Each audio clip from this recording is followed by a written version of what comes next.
Sekarang kalau orang nyicipin ini, insya Allah pasti akan langsung bilang cocok. Ini alhamdulillah di bulan puasa aja penjualannya bisa sampai ribuan gitu. Kita bersandar aja sama Allah, mengontrak juga nggak apa-apa. Yang penting rumah lunas gitu, mobil juga lunas. Atau Allah nggak ridho. Hidup kita susah. Gak ada aja masalah gitu. Wa may yattaqillaha yaj'al lahu makhraja wa yarzuqhu min haitsu la yahtasib wa may yatawakkal 'alallah fa huwa hasbuh innallaha balighu amri qad ja'alallahu likulli syai'in qadra. Kamu siap untuk kulit wajah yang lebih cerah? Baru Fit Skin Facial Wash dengan VA Formula. Formulasi vegan fruit hadir untuk hempaskan kusam di wajahmu. Fit Skin Facial Wash Fruit Pisang dan Delima coming soon.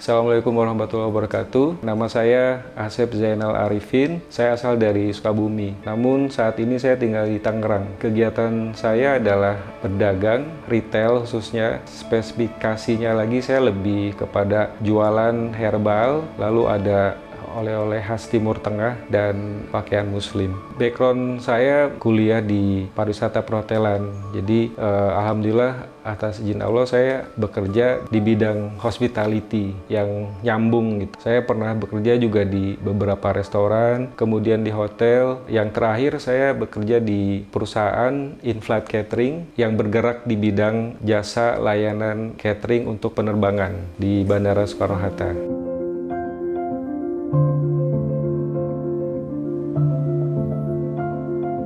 Di Aerofood ACS itu anak perusahaan dari maskapai Garuda Indonesia, dan waktu itu yang dicari adalah karyawan atau pegawai untuk ditempatkan di executive lounge, di mana tempat tersebut adalah tempat persinggahan atau tempat peristirahatan khusus para penumpang business class, first class, dan member. Jadi mereka sebelum naik pesawat bisa beristirahat di situ dengan menunjukkan boarding pass atau member. Kemudian karena waktu itu kerjasamanya sudah berakhir, akhirnya saya ditransfer ke bagian operasional. Jadi di operation tersebut khusus menangani penerbangan asing. Pada saat itu memang karena baru ditempatkan di situ, jadi kita ditempatkannya di beberapa maskapai bergantian. Pada saat itu posisi saya masih supervisor, jadi dari waiter pada saat di lounge, kemudian dipindah ke operasional, kemudian diamanati menjadi supervisor di situ. Setelah di operasional beberapa tahun, kemudian saya dipindah lagi ke bagian banket namanya. Banket itu lebih kepada layanan sih. Jadi kalau misalkan ada event-event atau acara-acara khususnya di internal di Garuda Group, biasanya dari departemen banket itu yang menangani. Saya waktu itu di situ manajer, jadi saya sering menangani atau mengatur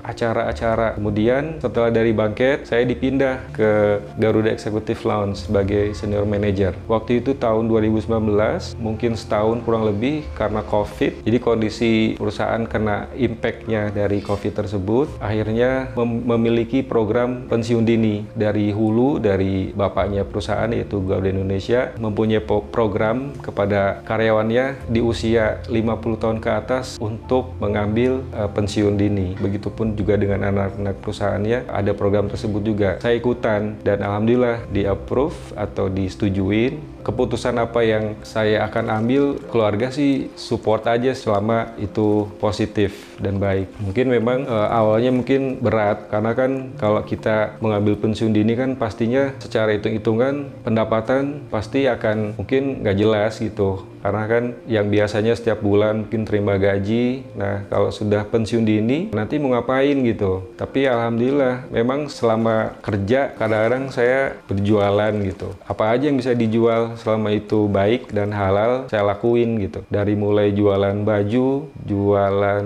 susu kurma, dan alhamdulillah saat ini memiliki toko retail ya.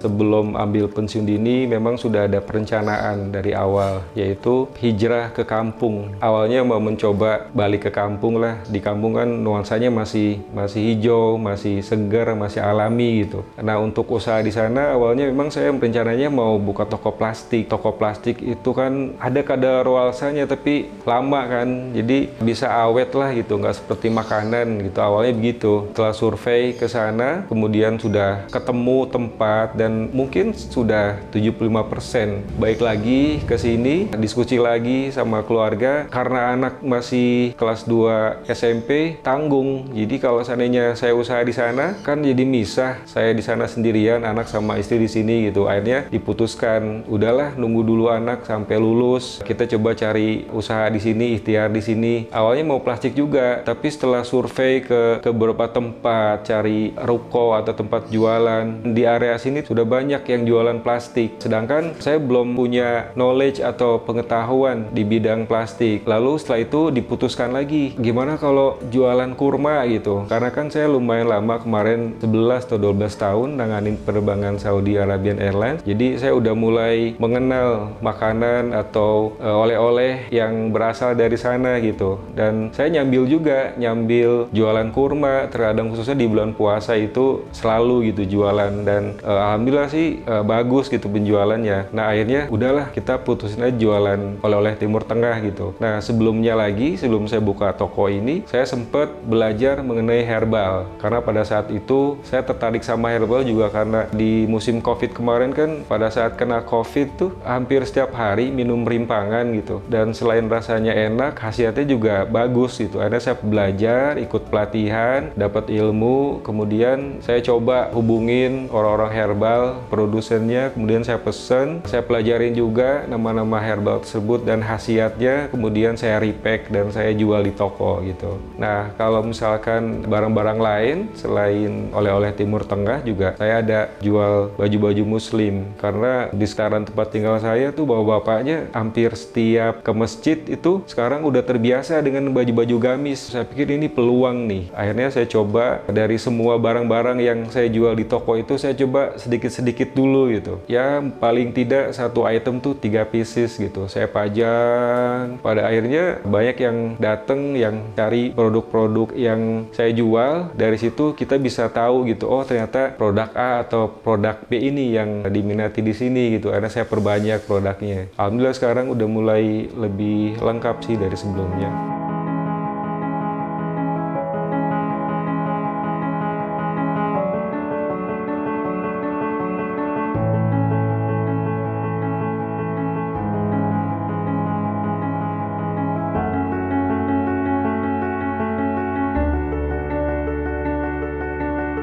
Jadi waktu itu saya ketemu sama seseorang lah di Bank Syariah, ngobrol, karena selama kemarin waktu memutuskan untuk pensiun dini, kayaknya ini harus punya banyak pilihan yang nanti akan saya pilih. Jadi saya kalau ketemu orang tuh ngobrol, mungkin dia punya informasi mengenai peluang bisnis apa yang sekiranya mungkin bisa potensial gitu. Nah, pada saat itu orang tersebut, saya lupa namanya, nyaranin, coba deh nonton Pecah Telur, katanya gitu. Di Pecah Telur tuh banyak orang-orang inspiratif. Saya lihat waktu itu ada yang punya utang 2 miliar lebih tapi bisa lunas kayak gitu. Saya buka YouTube, saya liatin hutang 2,5 miliar lunas. Oh, ternyata Fitskin. Nah, ini kayaknya bagus juga nih gitu. Selain inspiratif, selain dari ceritanya Pak Hendra itu memberikan manfaat, akhirnya saya coba hubungin kontak yang ada di deskripsinya gitu. Dan juga sebelum saya hubungin, memang karena teman-teman saya kerjanya di bidang jasa dan frontliner, ketemu orang, server gitu, mereka rutin pada pakai facial wash. Kayaknya nih saya harus kasih tahu mereka gitu. gitu. Soalnya nih Fit Skin ini beda dengan kosmetik lainnya gitu. Karena kan seperti Pak Hendra sampaikan di dalam konten tersebut bahwa si Fit Skin ini betul-betul pure atau murni dari bahan herbal, dan itu tidak hanya membuat kulit muka atau wajah glowing istilahnya, tapi juga memberikan nutrisi. Makanya namanya Fit Skin. Itu jadi tidak hanya memperbaiki atau membuat glowing muka secara dari luar, namun juga membuat muka dari dalam itu lebih sehat gitu. Nah, kemudian dan saya pasarin itu, Masya Allah, itu langsung habis. Sepertinya nih ini peluang gitu, seperti ini nih bagus. Kalau yang kosmetik lain kan mungkin berbahaya ya, yang kita sudah dengar juga mungkin di luaran. Nah, kalau ini kan karena produknya dari herbal, kemudian saya juga pernah training mengenai herbal gitu, jadi tahulah seputar herbal untuk kebaikan tubuh gitu.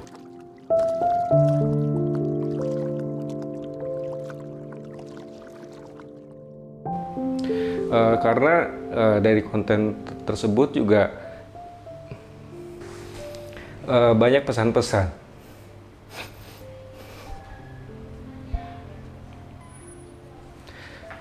Pesan-pesan kebaikan.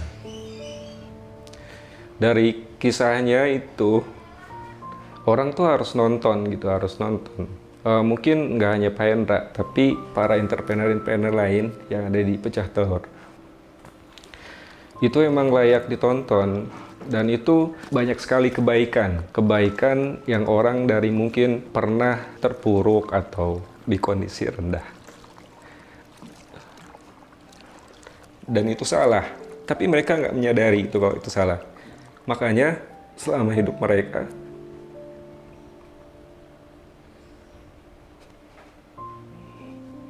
itu hidupnya sulit terus.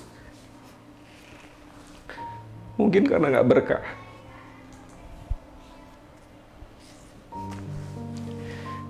Jadi dulu memang saya pernah punya kartu kredit juga. Kemudian dengan gaya-gayaan, pengen punya kendaraan dan nekat gitu. Nekat udah, yang penting punya, gampang cicilan mah gitu. Nanti juga dapat gitu. Ternyata itu kan salah, dan itu salah besar. Kenapa salah besar? Karena selama kita memiliki sesuatu yang maksiat atau Allah nggak ridho, hidup kita susah. Ada aja masalah gitu. Mungkin orang lihatnya dari luar, kita kelihatan keren, kelihatan hebat, ada. Padahal sebetulnya kalau ditanya ke dalam hati mereka, secara pribadi gitu, pasti mereka juga susah sebetulnya. Dalam arti batinnya pasti nggak tenang. Ya alhamdulillah semua saya lunasin.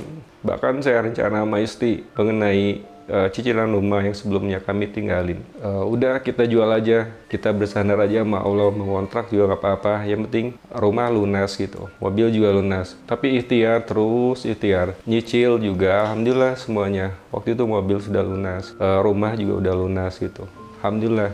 Dengan banyaknya konten yang Pecah Telur tampilkan, itu Masya Allah, kita semua bisa belajar dari mereka. Dan rata-rata setelah mereka terlepas dari hal-hal tersebut, Masya Allah, kita bisa lihat sendiri gitu. Bahkan mungkin bisa saksikan dengan kondisi saat ini. Walaupun mungkin ada sebagian yang sebetulnya hidupnya masih sederhana, tapi mereka mendapatkan ketenangan batin gitu. Saya yakin sih itu.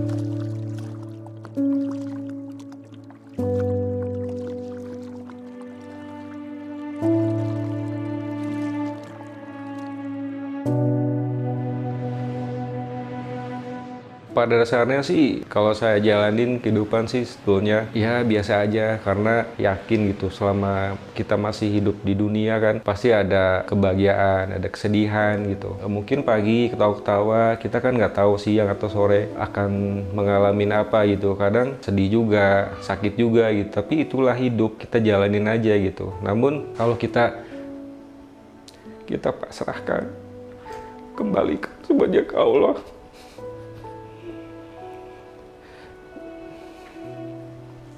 Ya,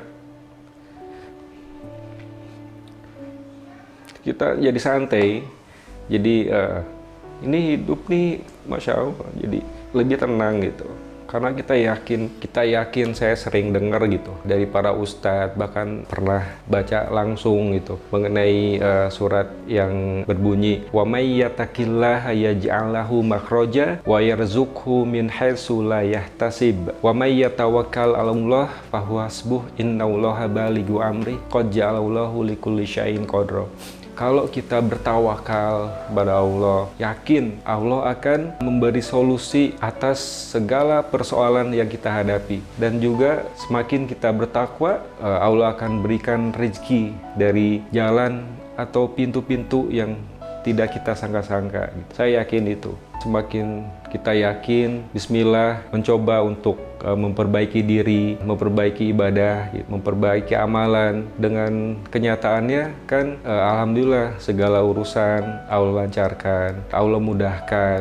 Bahkan Allah temukan orang-orang yang kita butuhkan gitu. Misalkan kita mau berdagang atau mau berbisnis, tiba-tiba ada orang aja yang nyampein, ini loh, ini ada produk ini nih, coba deh gini-gini nih. Jadi dengan kita banyak-banyak berdoa, saya awalnya juga waktu buka toko, ya Allah, datangkanlah sales ke toko yang mungkin bisa menyimpan barangnya tanpa saya harus membeli dulu produknya gitu. Karena kan kalau beli pastinya perlu modal banyak gitu. Ini alhamdulillah ada yang datang dari sales nawarin produknya. Ada juga yang datang mau naruh barang dengan sistem konsignasi. Ya itu mungkin salah satu jawaban dari apa yang tadi sampaikan. Saya sebetulnya mungkin saya terlalu lembut ya. Orang bilang juga saya kalau ngomong kadang-kadang lembut banget sih Sep gitu. Karena memang sudah kayak gini settingannya mungkin ya. Tapi nggak hanya cara ucapan lembut, kadang hati saya juga suka lembut gitu. Kadang saya sering nangis tuh kalau misalkan ngelihat tayangan seperti orang-orang yang ada di Pecah Telur, yang para entrepreneur yang mereka punya kisahnya sendiri dengan kesulitannya yang mungkin jungkir balik gitu. Kemudian mereka menemukan satu titik di mana nih harus berubah atau harus pilih jalan yang benar gitu. Itu pasti saya nangis gitu. Ya selain itu juga kadang kan kita kalau dengar-dengar kalimatullah atau sholawatan aja saya nangis gitu. Jadi emang orangnya cepet nangisan gitu.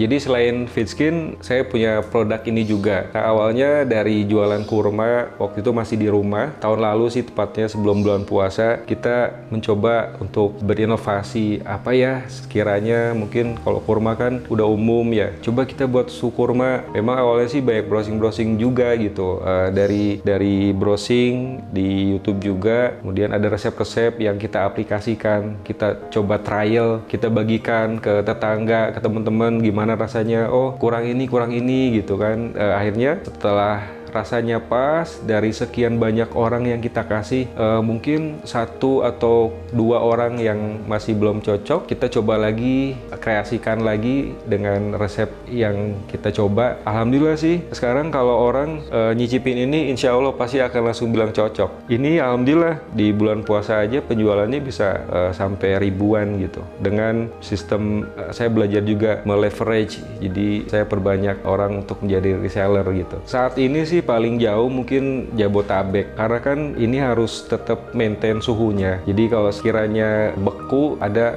jasa kirim atau jasa kargo yang dia punya paket sampai sana tuh masih beku gitu. Jadi dan itu masih wilayah Jabotabek. Kalau keluar kota sih belum. Pengen banget bikin kebahagiaan buat orang banyak sih, khususnya keluarga gitu, keluarga saya maupun keluarga istri gitu, atau saudara-saudara. Umumnya lagi ya untuk orang-orang yang memang membutuhkan gitu. Itu sih goal saya mungkin ke depannya, harapan saya seperti itu. Bahkan di dalam list saya tuh saya pengen banget memiliki padepokan tahfiz Quran gitu, yang nanti mungkin kalau misalkan saya sudah ke kampung atau di usia tertentu, saya mungkin ada kesempatan, saya pengen banget. Tapi saat ini sih alhamdulillah ada beberapa tahfiz Quran yang mungkin walaupun saya nggak banyak atau masih di belakangnya, masih secuil, tapi saya sudah ikutan gitu. Ya mudah-mudahan sih ini niat saya dan keluarga untuk memiliki tahfiz Quran terrealisasi, insya Allah. Siapa tahu dengan celahnya Fitskin